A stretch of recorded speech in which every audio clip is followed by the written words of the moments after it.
What's going on, everybody? Today we're coming back at you with another video, doing a review on what I personally am calling at this moment my favorite knife. That is the Gerber Sedulo. I call this my favorite knife at the moment just because I'm impressed with what Gerber has done with this knife. It's an older knife. It's been out for a while, but I wanted to showcase it on my channel, starting here, and go over a few things. So what we got is FRN handles, S30V steel, made in the US, part of Gerber's reserve line. Got a deep carry pocket clip with recessed screws, flat screws here, so you're not catching your pocket when you're pulling it out. Got a nice little pad underneath the clip, so you're not chewing up your pants with this decently aggressive pattern here, this texturing that you got on the FRN. Unfortunately, they don't have that pad on the other side for left-hand carry, but you can do that yourself if you so choose. We have the reversible pocket clip with brass inserts on this side. Everything on here for the body screws, we got T6, I shouldn't say everything, but T6 for the body screws. Actually have T8 for the clip screws and T8 for the pivot. Very nice, comfortable grip on this here. What they did also have stainless liners inside that protrude up to the top and a little bit through the bottom to give you some jipping here so that you can get a nice grip. I really like that. Fills out your hand real nice, real comfortable. Kind of integrated into the FRN is like a back spacer of sorts here, which they included a lanyard, kind of a hidden lanyard hole area here for your lanyard. So I thought that was pretty well thought out.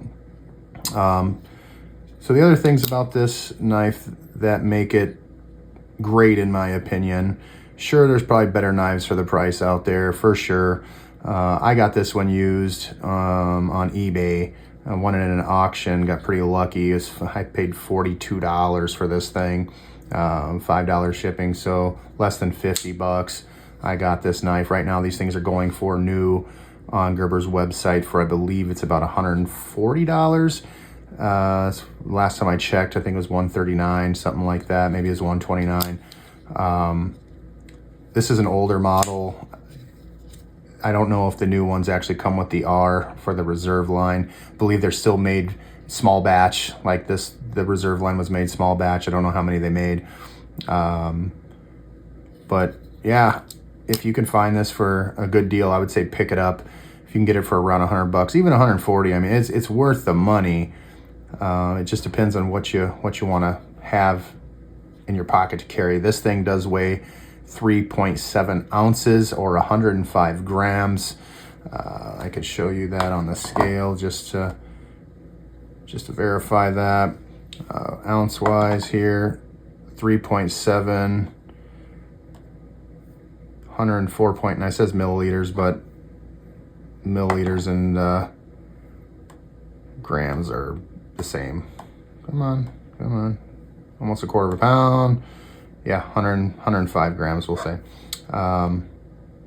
Compare that, I guess, to the PM2. This one has micarta handle, so it's probably lighter than some of the other PM2s. This is the crew wear steel. This thing's coming in at 3.9 ounces compared to a Benchmade. This is the aluminum handled Benchmade with the M390, 2.5 ounces. And we'll go to the Elementum, it's sitting here, 2.8. So not too bad. Oh yeah, the Iridium, 3.4 ounces. So this thing only weighs 0.3 ounces more than the Iridium. Size comparisons, the Iridium is a closest one. I haven't checked all my knives, but size-wise, I think the Iridium beats it just by a hair. I mean, they're pretty close. they're pretty close. Put it up against the Benchmade. Oops. There you go. PM2.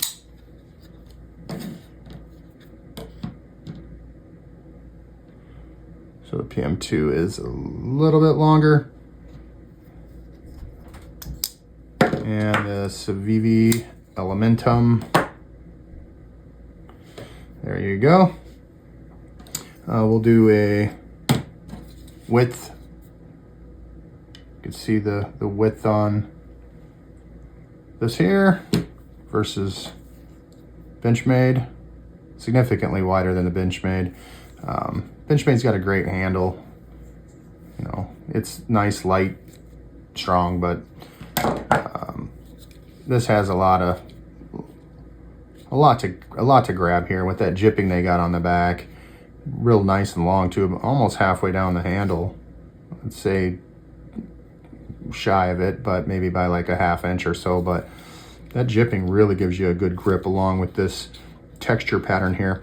The other thing I want to mention about this knife is that inside where the pivot is, there's a built-in brass bushing that is pressed fit through the steel on the blade. So when you need to take this apart, T8, pull the lock back, and then the blade just pulls right out, and it's got that brass bushing inside there that acts as washers because it protrudes ever so slightly out of either side of the steel, the blade, and acts as washers. So it's like permanent washers here, which is real nice. The action on this thing's great. I get just a little bit of blade play.